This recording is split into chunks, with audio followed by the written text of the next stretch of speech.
That's beautiful. Now give each other a hug. We're supposed to do that, right? Just to get started, we're going to talk to a good friend who wrote a great book, Principles. This is Ray Dalio. And Ray thinks of himself, and we all think of ourselves as just ordinary. He says, I'm an ordinary guy. And when I talk to him about being ordinary, I ask, and this is what we want to learn today, how does an ordinary guy go from being ordinary to being acknowledged by Time magazine as one of the 100 most influential people on the earth? How does an ordinary guy build a company that Fortune magazine says is one of the top 5 most influential private companies in the United States? And how does a person who starts from a Long Island background, works hard, has a challenged time in school, end up being one of the 100 wealthiest people on earth? So we have a good fortune of spending a little time with a good friend of mine. We have traveled, we've been diving, we've been in remote places. I've watched him in action as he listens and learns and talks to everyone with the same honesty and integrity, whether they are a village leader or a village member or the head of a Fortune 500 company. So I'd like to ask good friend Ray Dalio to come out and share some time with us. Thank you, Ray. Thank you. Thanks, man. Thank you. Thank you.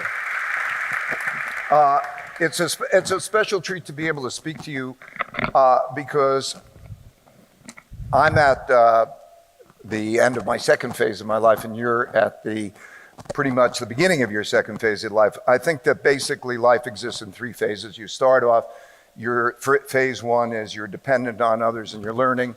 Phase 2 is that you're working and others become dependent on you and you're trying to be successful.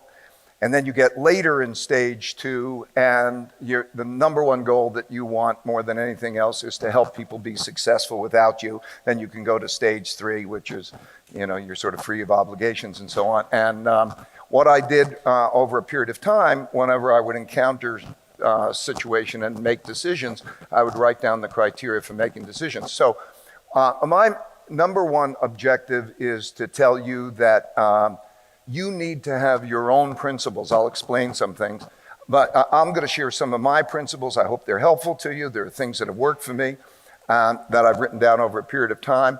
But number one, I want to describe this experience to you. Whenever you're in a situation, and if you take the time after that situation and you write down your criteria for making decisions, then you will have that for the next time that thing comes along. And what happens is the same things happen over and over again for the same kind of reasons, but you don't see that. You're operating in a way where you take them one at a time. And so I would recommend to you that you write those principles down. When you do that, you think about them in a deeper way, and then the people that are in your lives then start to understand how you're behaving, and they can be partners in that idea of meritocratic decision making, so that they can also say, is that the best way to operate and deal with that situation? And so you start to think in a more principled way rather than all of these bits and pieces of different things. So that would be my recommendation. But what I'm going to do is take you through a little bit of my journey, and it's totally correct, as Peter says. I'm really a very ordinary guy who, through trial and error, discovered some things that worked that helped me do what Peter was describing. So what I want to explain is, like, we look at the world, and there are just so many different things to have principles for. Principles are essentially recipes for dealing with situations that happen over and over again. And there's just a million things. You could study, you could be a doctor, you could be a physicist, you could be someone. And the things that I understand and spend time with was economics, investments, and then work.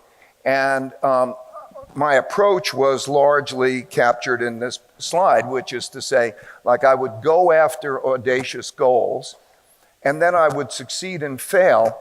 And most importantly, benefited from failure. In other words, you go after your goals.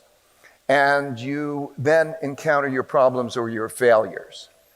And how you're dealing with those problems is one of the most important things. I started to realize, for reasons you'll probably see as we go along, that pain plus reflection equals progress. In other words, that painful situation, if you can diagnose what produced that failure and then develop principles for dealing with it at a different time, in a different way, and then you take those principles and you improve, you learn, you change things, then you improve and you make better, go on to more audacious goals.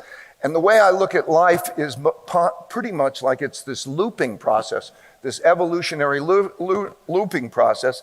That means you go after your audacious goals, you fail, you learn. Failure is an important part of that process. You learn principles, you keep improving. And so I think that I learned that there are only 5 things that you need to do to be successful. If you do these 5 things, you will be successful. And the first is to be clear on what your goals are. You have to know what you're going after. You can't have everything in the world, but you could have almost anything you want, but you can't have everything you want. If you go after your goals and they're clear, you have to know your goals. And along the way, number 2 is you have to identify and not tolerate your problems. A lot of people tolerate problems. And then you have to diagnose those problems to get at the root cause of those problems. And often the root cause is you. Maybe you have weaknesses. Maybe you make mistakes. And with that, or maybe somebody else is making mistakes. We all have strengths and weaknesses. And the power of being able to know our strengths and weaknesses and know how to deal with them is enormous. And only when you know what your problems are and you diagnose that specifically can you create a design to get around those problems. And that design, very specific design, you go get around the problems, and then if you have a design, you have to be reliable in doing that. And everybody is bad at some of these steps. And the key is to work with other people who are good where you're weak. So I just want to give you a sense of failure. I think probably the greatest problem of mankind, that's a big statement, biggest problem of mankind, the greatest tragedy of mankind is individuals who have in their minds wrong opinions that they're attached to. And they could so easily stress test those, to put them out there and find out if they're strong or weak in terms of those opinions, and to move beyond that to make better decisions. And it's a tragedy because it could be so easily dealt with. You can reduce the chances of being wrong by properly stress testing them. And I want to take you through an experience just briefly of what happened to me that changed my whole approach to decision making. This was in 1980, 81, and I had analyzed that American banks had lent a lot more money to emerging countries than those countries were going to be able to pay back, and that we were going to have a debt crisis, a big debt crisis. And I thought that that would have a very bad effect on the economy. And that was a very controversial opinion at the time, got attention, and it turned out in August 1982, Mexico defaulted on its debts, and a number of other countries followed. And so that very controversial point of view was right about the debt crisis. And as a result, I got a lot of attention. I was asked to testify to Congress, and I was asked to be on Wall Street Week at the time. And I want to just give you a clip from there. Mr. Chairman, Mr. Mitchell, it's a great pleasure and a great honor to be able to appear before you in examination with what is going wrong with our economy. The economy is now flat, teetering on the brink of failure. You were recently quoted in an article. You said, "I can say this with absolute certainty because I know how markets work." I can say with absolute certainty that if you look at the liquidity base in the corporations and the world as a whole, that there's such a reduced level of liquidity that you can't return to an era of stagflation. Arrogant? I was incredibly arrogant. I couldn't have been more wrong. That was the exact bottom in the stock market. And we had this decade of success. And it was extremely painful. I lost money for me, I lost money for clients. I lost so much money that I had to borrow $4,000 from my dad to pay for my family bills. I had to let people go. It was really terrible. But it turned out to be probably one of the best things that happened in my life because it changed my approach to decision making. In other words, it gave me a humility, a fear of being wrong that was to go with my audacity. And it let me stress test my thinking. And so what I wanted, it gave me this notion, how do I know that I'm right? The thing that I learned is being successful has more to do with knowing how to deal with your not knowing than anything you know. And if you can then think, how do I know I'm right? And stress test yourself and find people who disagree with you, the smartest people you can find who disagree with you, and you have thoughtful disagreements so you can take in and stress test. Not only does it provide a lot of learning, but it stress tests your decision, raises your probabilities of being right. And so I have this company, this little company that I'm building, and it changed the way we are operating. And this is sort of what I want to pass along to others who have companies or operating in companies about this way of operating. So what I needed was independent thinkers who also had audacious goals, who would go after those together and would challenge my thinking, and we would challenge each other's thinking and try to get to the best answer. And I realized it didn't have to come from me. And so I needed an idea meritocracy, and I'm going to try to explain how that works. And through that idea meritocracy, we have then these principles. By writing down our principles and those shared principles of how we were going to deal with things together, we would have better communications, we would deal with them better. And that produced successes and failures and learnings. And the learnings produced happier employees, this idea meritocratic way of operating. And it produced more independent thinkers and more audacious goals, and it produced the success. And so it was from that learning, from that very painful experience that I went through, that it changed my approach to decision making to create an idea meritocracy. So, what do I mean by an idea meritocracy? I want to be very tangible for you. In order to have an idea meritocracy, meaning, in other words, the best ideas winning out, wherever those ideas come from, you have to do three things. And the first is that you have to put your honest thoughts on the table for everybody to see and look at. And one of the problems of most groups of people, most organizations, most individuals, is that they don't want to be honest and they don't like disagreement. And so, you can go out to a restaurant and somebody says, I like the food. Somebody's not going to be reluctant to say, I don't like the food. Where thoughtful disagreement is the second thing. You have to understand the art of disagreement. Because if there's disagreement, that means somebody's going to be wrong. And how do you know the wrong person isn't you? So you have to understand the art of thoughtful disagreement. And then once you have that disagreement, to raise your probabilities of making better decisions, and that certainly happens if you do it well, then you have to have ways that are going to, idea meritocratic ways of getting past your disagreement. In other words, you have to have protocols, and we do something which we call believability weighting decision making based on different people's credibilities. So that's what I mean by an idea meritocracy. And do you want an idea meritocracy? Do you want to operate that way? Do you want to have thoughtful disagreement, not emotional problems? Curiosity to make yourself more likely to be right? And do you want to abide by protocols that'll help you get past that disagreement? So the other thing is, you have to know what people are really like in order to have a meritocracy. And everybody has strengths and weaknesses. So the real question is, do you want to know your weaknesses? Do you want to know each other's weaknesses? Because if you know each other's weaknesses, and you're all going to be better off if you're dealing with that in a forthright way, knowing your strengths and weaknesses, because that's what makes up a great team. So when you know what someone is like, you know what you can expect for them. That's a power. So an idea meritocracy is that kind of organization.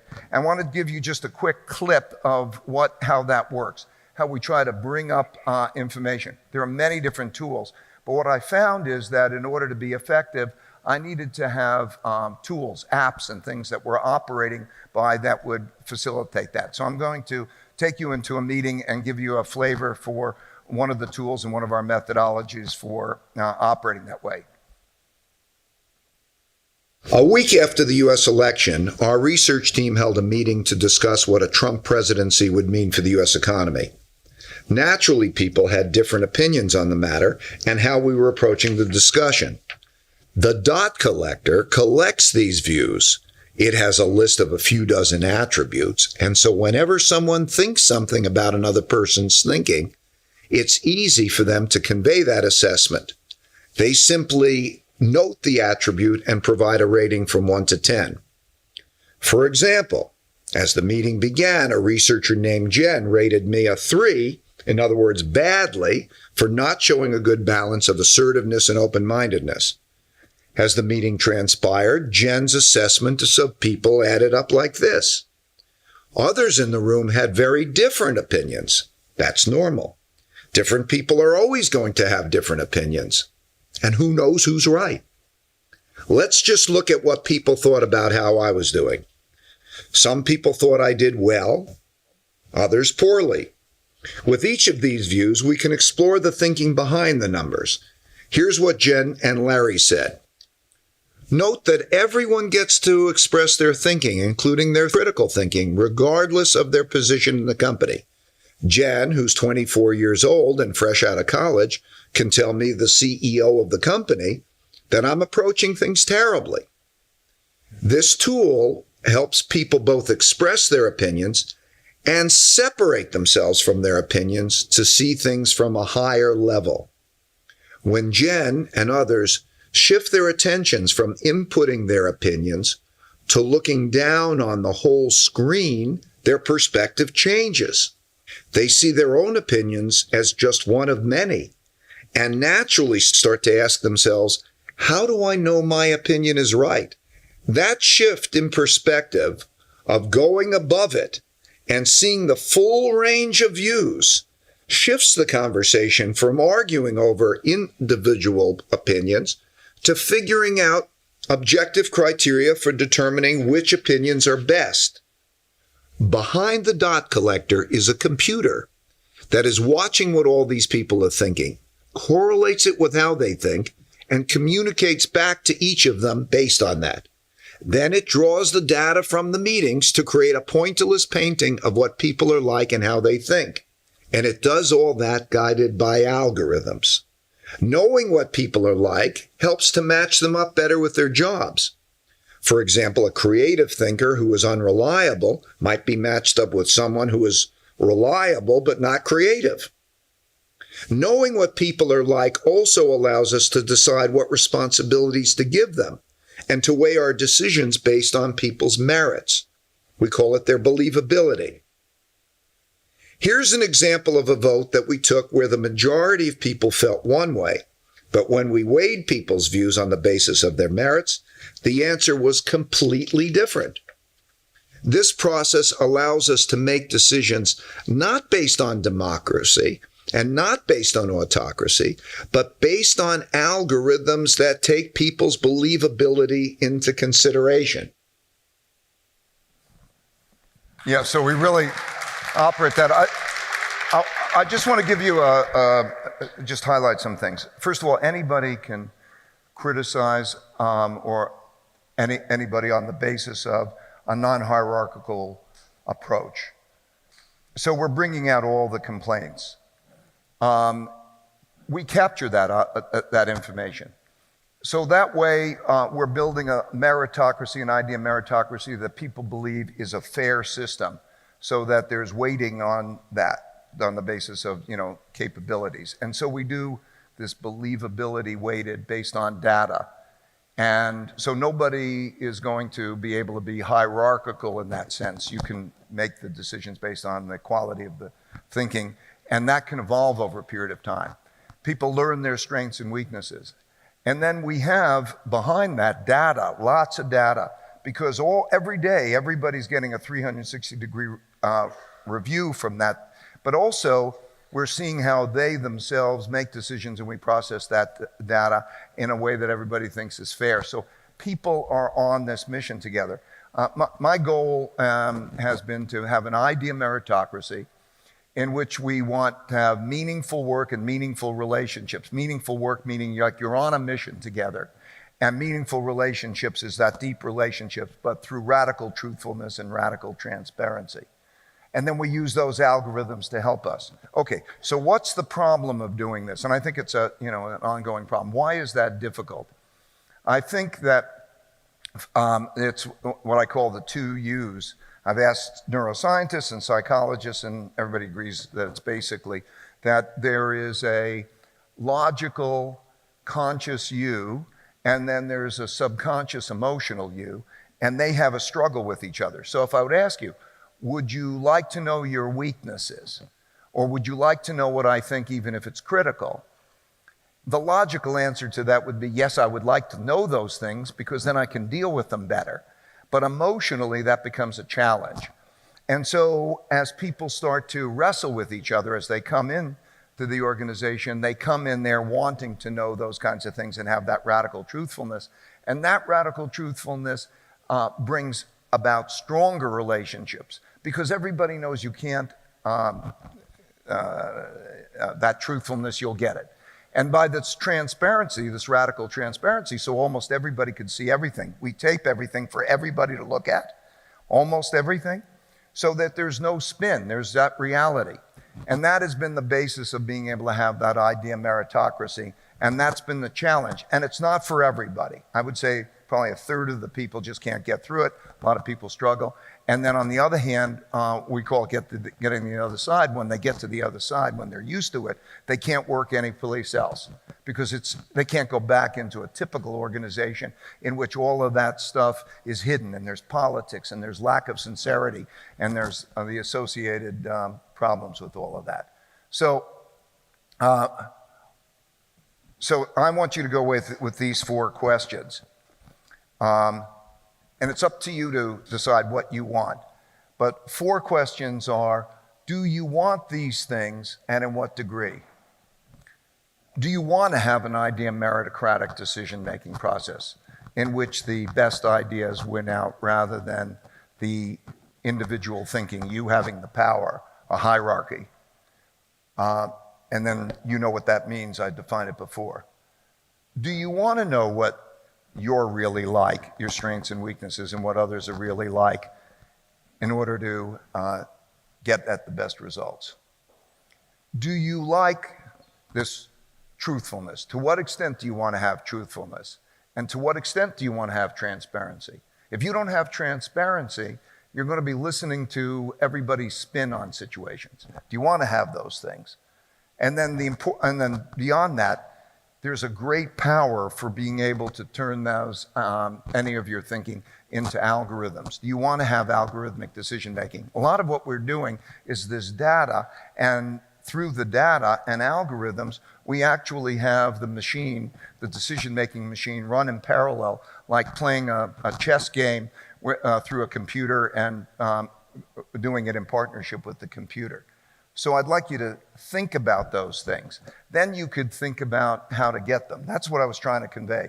We've built a bunch of tools and apps and things, and we're going to make those publicly available so that people who want to do that, like the dot collector and those tools, will have the opportunity to be able to operate that way. We're going to make them available.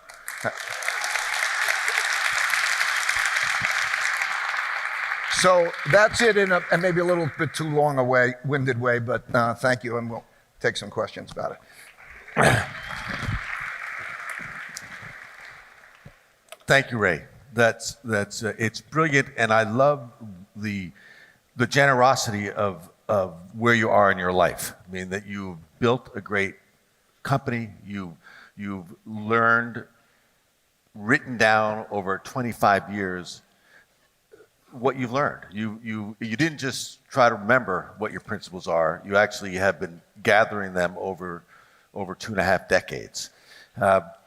And so what you're talking about is an operating system that can apply to basically any company in order to actually ensure that it endures, because that's really what you're after. It's long-term impact, effective endurance, and success. So it seems like it would be an obvious, how do I do that? Give it to me, I'm ready to go. But you've been talking to many different businesses. And as you talk to friends and colleagues that are interested in this transition, can you describe what are the barriers and the hurdles that they run into as they try to implement this? And how do you coach them through it? Well, first of all, I think that any group of people or any relationships benefits from the definition being very clear of how you're going to be with each other. You built an organization. People who are growing their organizations need to be able to be crystal clear. So there's no getting around the idea of writing down those principles. It's just so powerful. Then the question is, do you want to do it? Can you get in the habit? And I think each of the people here can do that. We're going to put out an app which we call the Coach, in which, besides having some of our principles, will be a vehicle for you writing down your principles. So habit, write down the principles when you're dealing with it and be clear, share those principles. And then if you want these things, then the big issue is how you implement it. And the big barrier is the emotional barrier, but people start to react to that individually. They sort of see the struggle with themselves and then they overcome it. And it's a matter of getting in the habit. We call the process getting to the other side. Somebody gets hired, they say, I really want this, is great. And then they go through the process.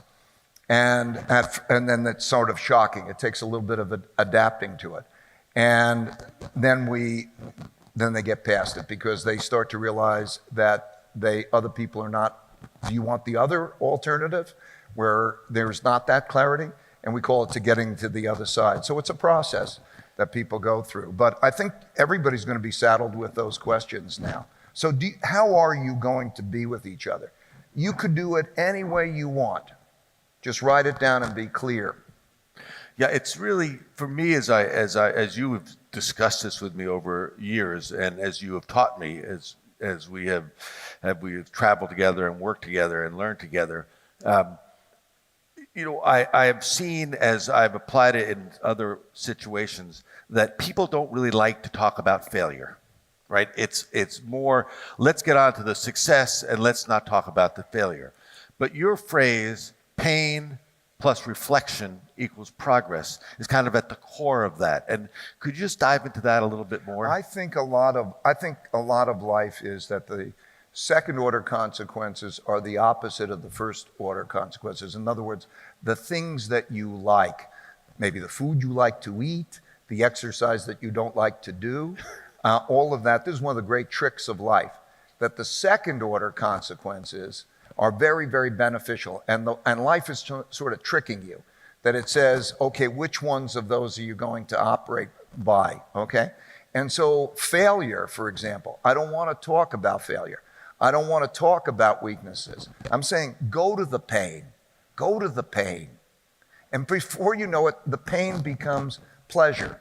Because my whole mentality starts to change. I realize that if I have pain, I start to view it as a puzzle. And I view that if I can solve that puzzle, which means what would I do differently next time, I will get a gem. And that gem is a principle of what to do next time to learn. So I've developed a habit that I actually have the second order consequence reaction to the pain, to the failure, that makes me know it's a learning experience. And so it's that dynamic in life. Don't be tricked by the first order consequences and really enjoy those second order consequences. Go to the pain and view it as a puzzle, and then you'll get gems. Yeah.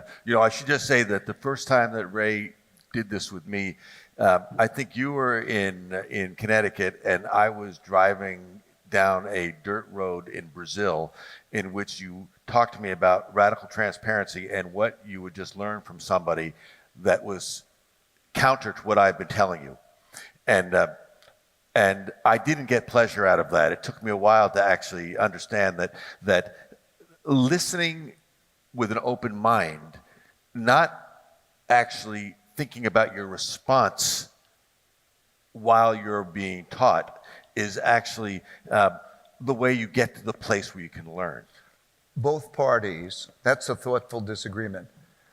When you're totally honest, radical forthrightness, and you know you don't know the answer, but it becomes a common question as how you can work through with good intention.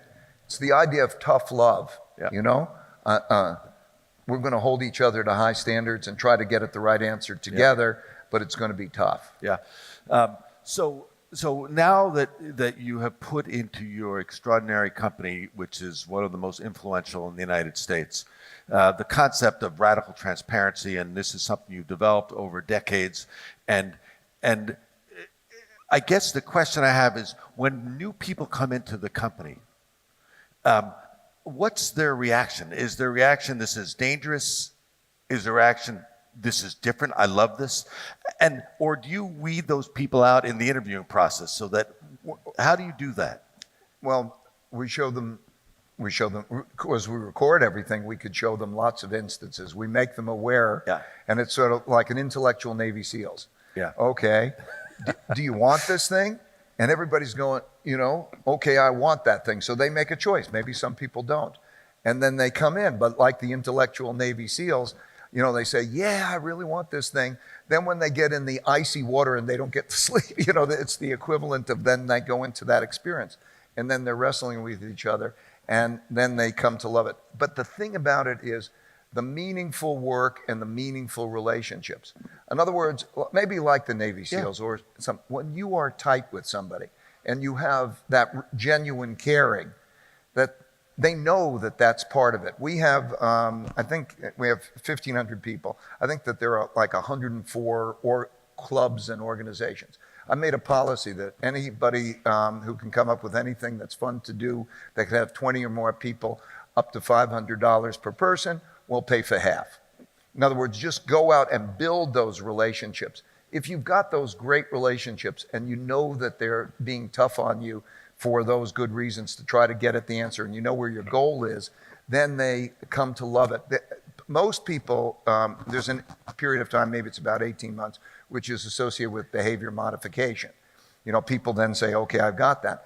Past that period of time, people don't want to work elsewhere because it's very difficult for them to go in an organization where it's all behind the scenes and it's phony. And so if we have hundreds of entrepreneurs in front of us that are now starting their businesses, or recently they've launched their business, and they love this idea and they want to embrace it, do you suggest to them that they go all in, or do you suggest they test it with a small leadership team? How do you actually see whether this is going to work in your place? Well, test it.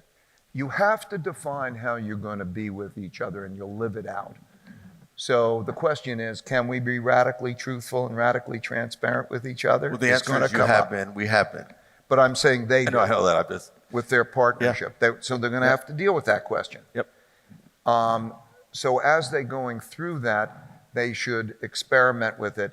The reason I put out the books is at very nitty-gritty level, you can look at the questions and then experiment with it. If you know your vision of where you want to go, like that, do you want to have an idea meritocracy? It's the goal level. Once you've got the goal level, then experiment. So is it the top circle? Like a number of companies, I won't drop names, but big companies right now, interesting cutting edge companies, the top 10 people in the company, because there's usually most companies or organizations, maybe there's a group, top 10, then they'll experiment. Do they want to be that way with each other? They start to experiment with it. Do you want to broaden it? And they have to find what's right for them. Yeah, and I just want to tell you that I find it to be absolutely extraordinarily open-minded, clear, and wise. And so to start with, again, I just want to thank you for that clarity. But what's interesting also is that, as you and I have spoken, we got to go through an arc in our life, right? And you are in that spot in your life where you are thinking, how do I share these principles with the rest of the world? I just want others to pass it along and others take it for whatever that they find it worth. But why? Why have you reached this place? I think it's very natural. I mean, I think you experience it. One of the things that a lot of people don't understand is how the priorities change in various stages of life. And I think that as you get to be a certain age, it's like a parent with their kids. What do you want? At one age, you want to help guide them. At another age, when you're a certain age and they're a certain age, you want them to be successful without you, right? You want to pass that along, and you feel that kind of responsibility. And then you relieve yourself of that responsibility by doing that passing along. And so I'm going to pass it along. I'm going to pass the tools along. I'm going to give that out. And then I'm going to disappear. In other words, you're not going to see me. There's the public thing I don't like too much.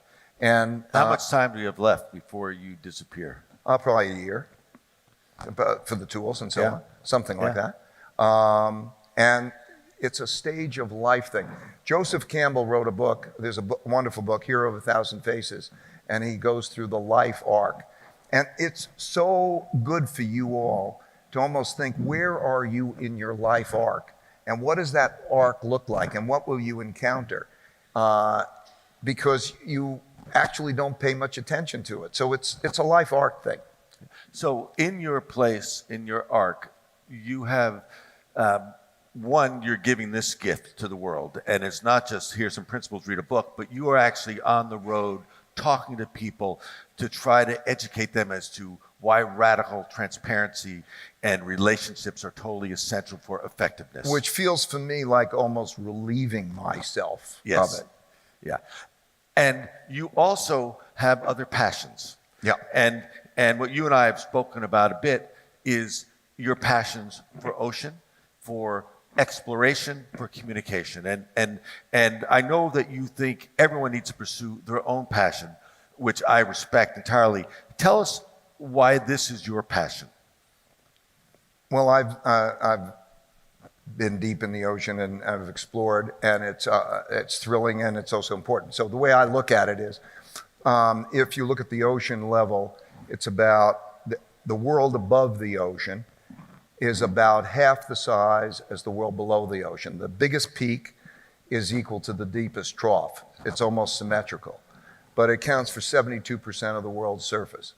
And so that means 2/3 of the world is under the ocean. And nobody has really explored it, hardly at all. And so if you love exploration, it's like, it's better than going to another planet. If you want to see aliens, you're going under the ocean. You're not going to see them up there. And so first of all, it's thrilling, and then it's important, because the ocean is our greatest asset. I won't go into all the reasons why, because we're going to run out of time. But it is our biggest and greatest asset. And it's not appreciated. It's so important in terms of the whole climate issue. It's so important in so many different ways that we could get into. So I think it's very impactful. I'm excited about impact. My goal in life is pretty much to evolve well and fast and contribute to evolution. And so that's my way that I'm excited about doing it, and I'm feeling that I'm having an impact. So we're going to, I have a ship that has subs that go down to 1,000 meters that scientists use, and we know media, most of Blue Planet 2 was shot on it. We discovered giant squid, that kind of thing. We're doing another one, and we're going to do an initiative where we're going to have, like Jacques Cousteau, a series. I'm doing that with James Cameron, that we're going to have a series that people will watch, and then a lot of social media, so that there's that engagement, so people could not only explore, but they can be there virtually with other explorers, so that they love it. You got to love it first, and that's why I'm excited about it. Yeah, I love that you're doing that. Thank you for that.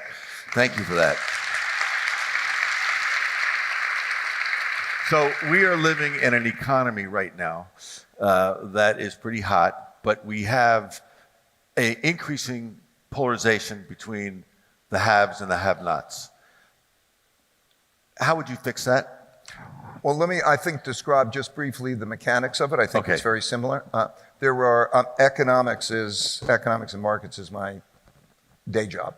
And so I think it's important to understand that what we're in is a period of time that's somewhat analogous to the late 30s in that there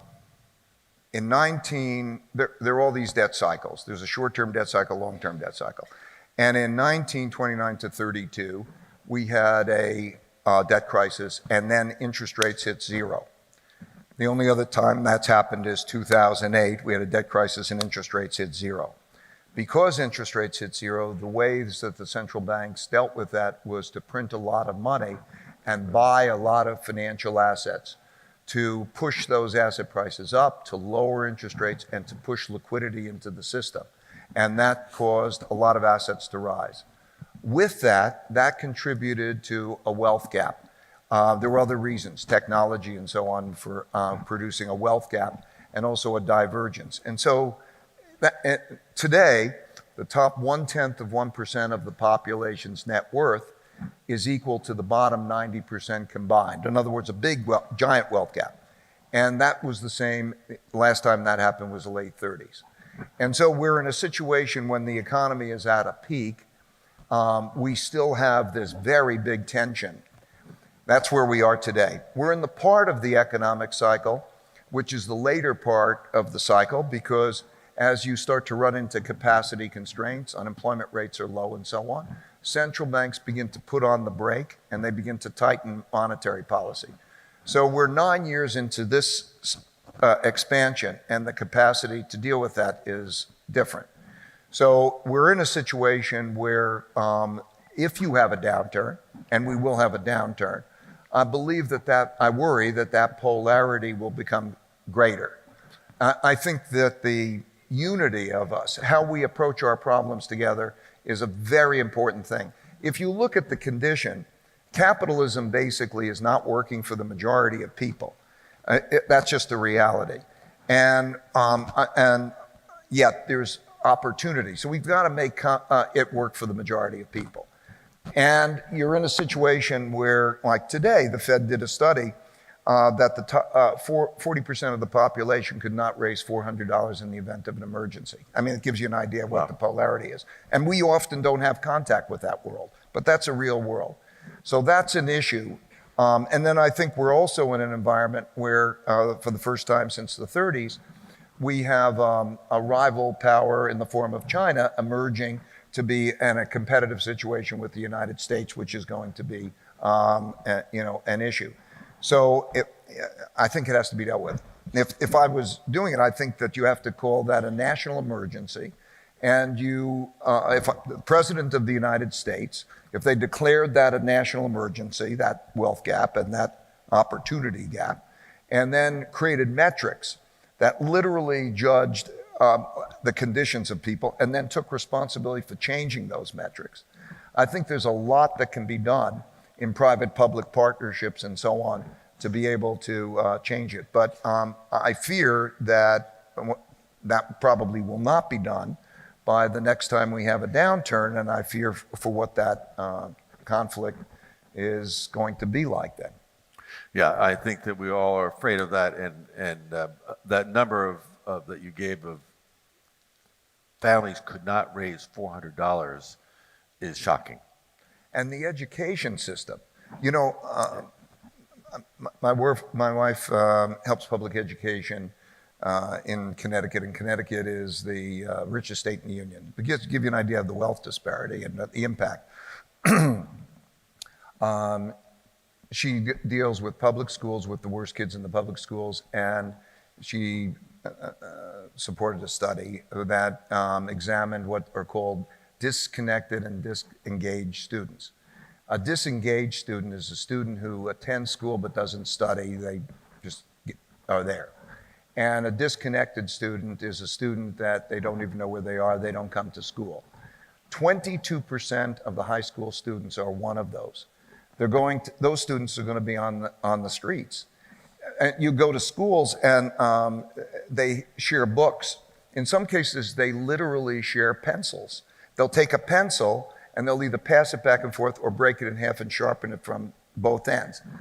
The conditions are, it's unfair, it's an intolerable thing. And so those things are not being dealt with. So anyway, I think that that's a real problem. There's a lot of justification. We have to make the system work for the majority of people. If you look at the wealth gap, there's some, if you're interested, I've got these studies that I did that are on LinkedIn, you can go on. I broke the economy down from the top 40% and the bottom 60%. And I picked 60% because that's the majority. I could have picked 80%. The conditions are basically the same.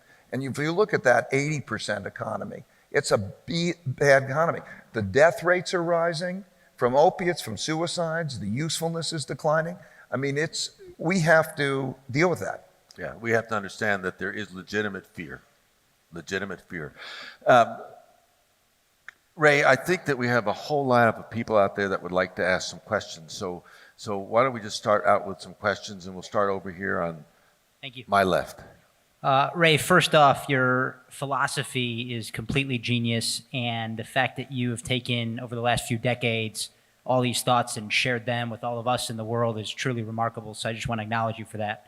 My question is, as you were beginning to realize how these principles changed your own line of thinking and then turn them into ways that you made decisions, how did you choose to invest in the technology that allowed Bridgewater to make the best decisions as a team?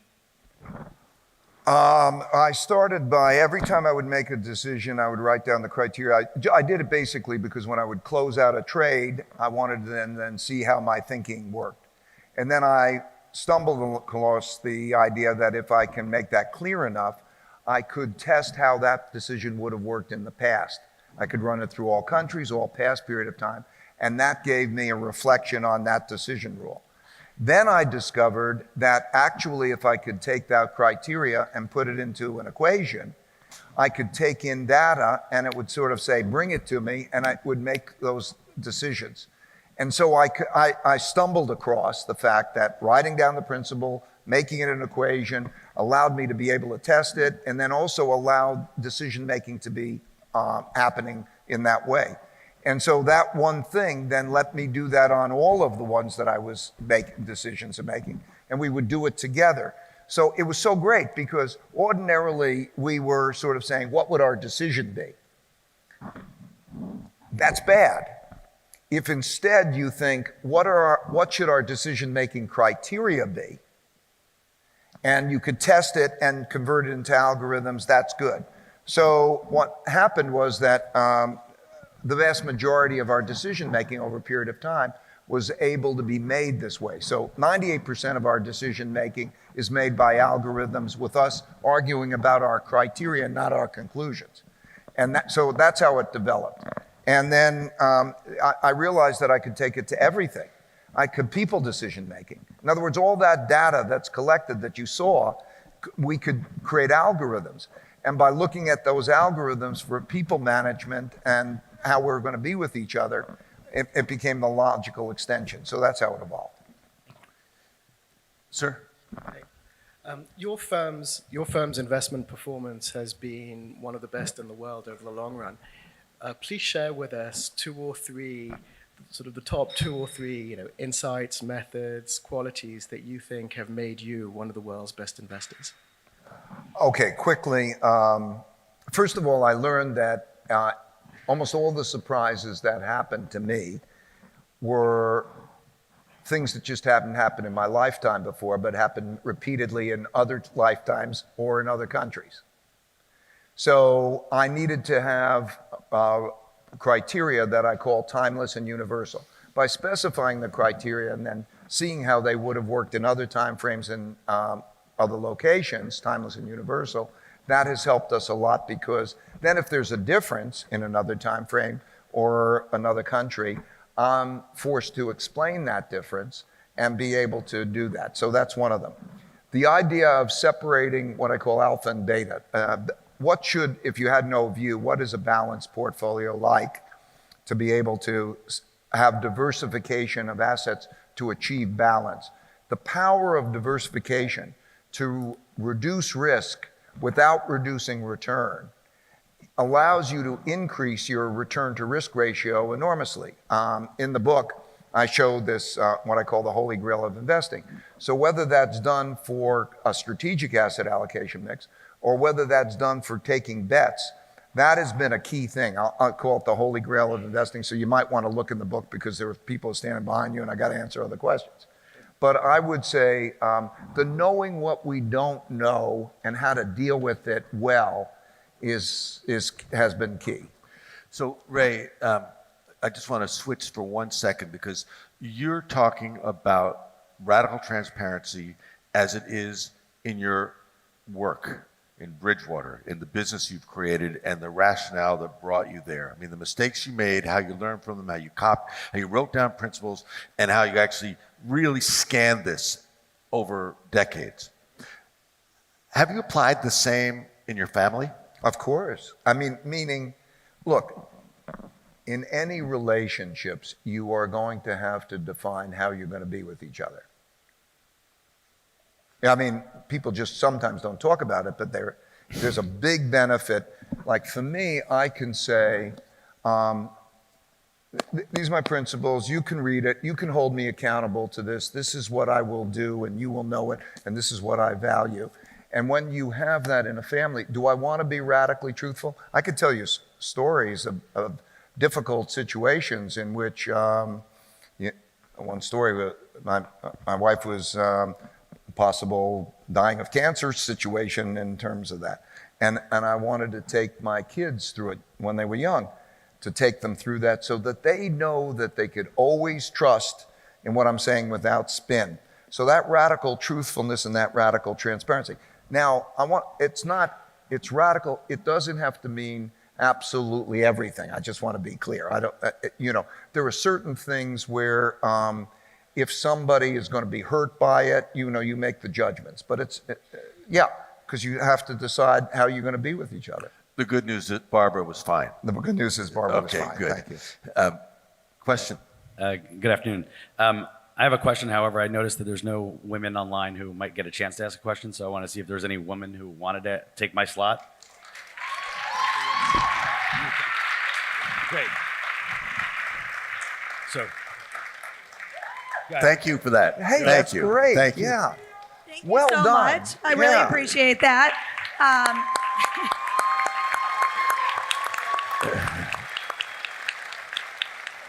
Ray, my question for you is what's your advice on how we can reconcile the feedback? I don't want to call it negative, but when we're getting feedback. Looking at negative's good. Okay, so how can we reconcile that, when we get that feedback on ourselves about our weaknesses to internalize it and improve quicker? I think the only question is getting at whether it's true or not, right?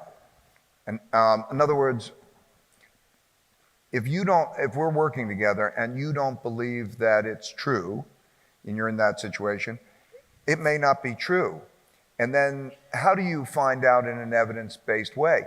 Do you do a test, or do you do triangulation? You have to really want to find out if it's true or not and realize the benefits of finding out if it's true. Because this is the key to the success of life. The key to successful life is you don't have to do it alone. You find out what you can do well yourself. There's two paths of finding out that you have a weakness. The most common path is once you get that you find out. The most common path is, do I make that a strength? And that may be a difficult path. Maybe, people who think one way might have a challenge thinking another way. But the easiest path is to find out who's good at what you're not good at and appreciate those differences. And then, so I think the answer to your question is to try to do it in an evidence-based way with the realization that you're going to be so much more successful and so much more happy if you do it. Thank you. Thank you so much. Yes. Hi, Ray. Hi. What do you think about universal basic income? Universal basic income, I did a study on it. and it's on LinkedIn if you're interested in looking at it. I looked at it for a lot. The basic issue on the universal basic income is that they believe that you will you'll take money and funding it by taking programs that are in existence and eliminating or reducing those programs to give people the money to be able to make those decisions themselves so that they can make those decisions well. And so I think it's really a question of whether when you shift that, whether that will allow them to make decisions well because they're good decision makers. In other words, when I look at education and I see a number of things, I know that and I'm dealing with certain populations, I want to make sure that that is being given, the money, the cash, is being given for an effective purpose that they will use well rather than the program. If I'm going to take money from education or I'm going to take money from other things, I have to be able to believe that it'll be done well. And it's a difficult question. So some populations, I think there's a real benefit to it because it eliminates the bureaucracy and it eliminates people making decisions for you. Because if you're a good decision maker, know how you're going to spend that money and allocate the resources effectively, it's a better way of operating. But there are a lot of percentage of the population who it could do more harm than good. So that's what I think about universal basic income. I think that there's also income and usefulness. I think both are important, but I think you have to make usefulness as an important part of it. So in my view, I'm crazy about microfinance. I'm crazy about ways in which you can effectively make usefulness, make people. I think that basically, I had the benefit of parents who cared about me, loved me, and I had a school that I could go to in which I could learn. And so there's basic things that you need. If you have basic education, fundamental education, which is not being dealt with now adequately, and you have a family that is a difficult family environment that does not that type of care, you need that. And I think then you need an opportunity, like a microfinance. A little bit of money with an opportunity allows that to be paid back. So I'm very big on microfinance in terms of being able to provide opportunity. For every dollar that I donate in microfinance over the next 10 years, it's 12 times that amount of money gets lent and paid back to people, and it becomes self-sustaining. So those are the things that are more my passion than universal basic income for those reasons. Thank you. Yeah. Hi, Ray. You mentioned education a few times. What solutions would you provide to our education system right now to take steps towards meritocracy at a societal level? I think the biggest problem in education is, well, besides not recognizing it as a great national priority, is that the Constitution makes it statewide, and then within the state, the school districts are, if you're in a rich school district, you have taxation that will pay for a better education than if you're in a poor school district, and that we don't create a bottom.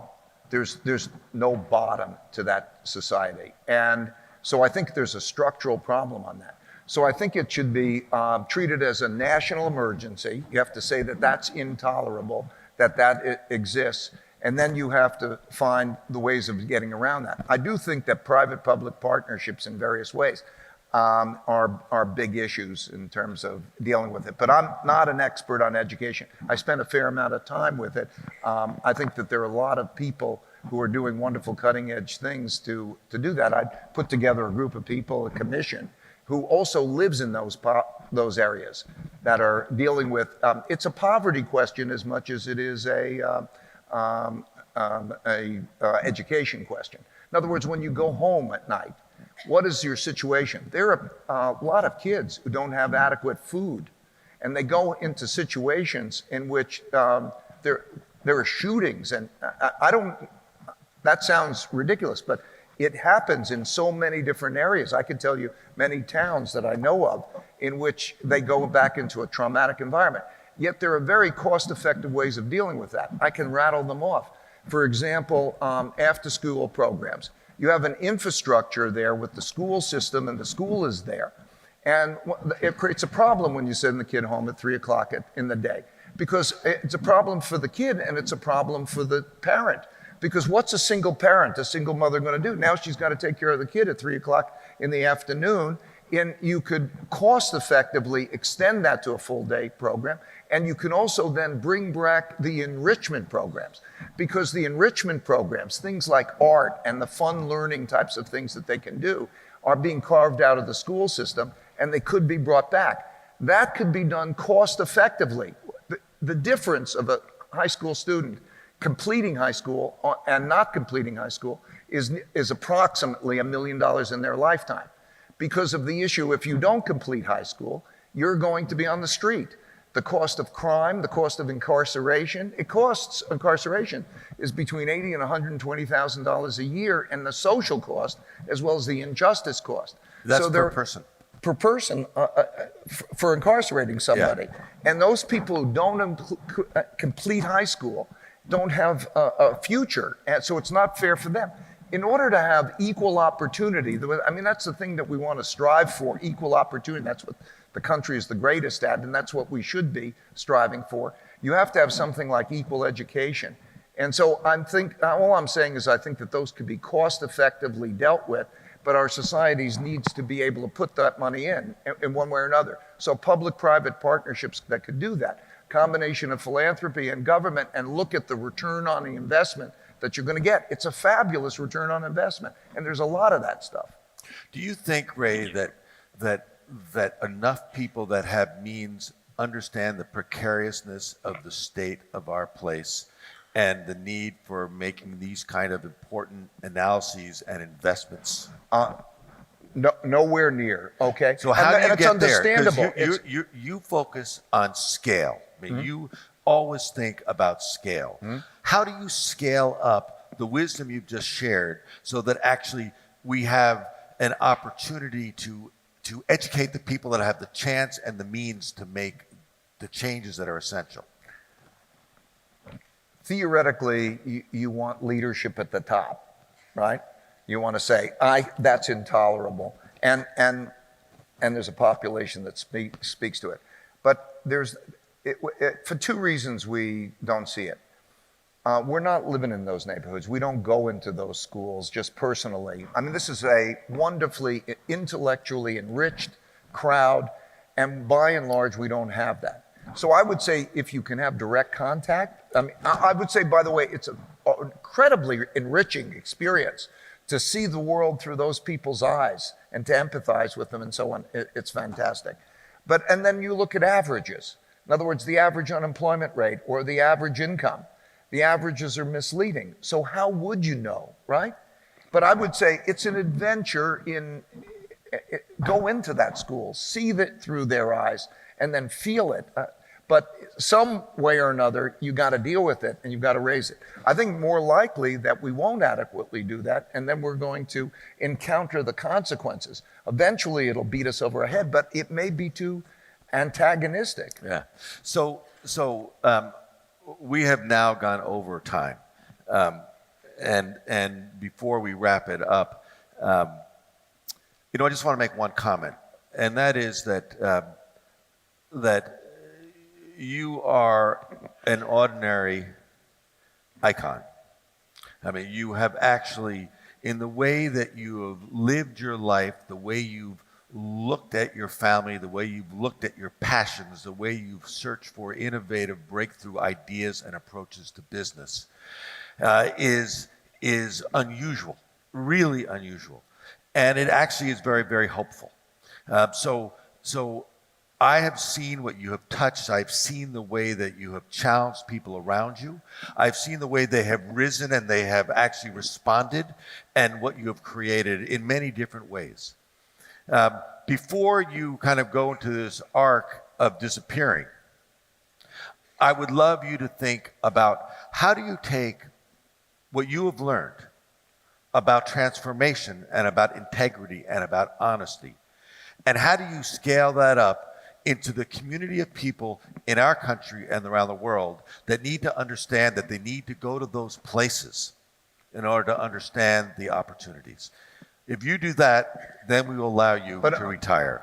I think, thanks, but I think the real thing is that you really have to understand that I'm I barely got into college on probation, and I'm a very ordinary guy who stumbled on some of these particular approaches. And so the thing that I want to do is to pass those along. And when you leave here, if you just think, does that have merit? Because it's you all, right? In other words, so there are so many of you, and you could do that, and you could change that, and then if you do it, then you could help other people do it. So is that the takeaway? That's the takeaway. It's up to you now. You got that? Thank you. Thank you. Well done. Thank you. Thank you, my friend. Well done.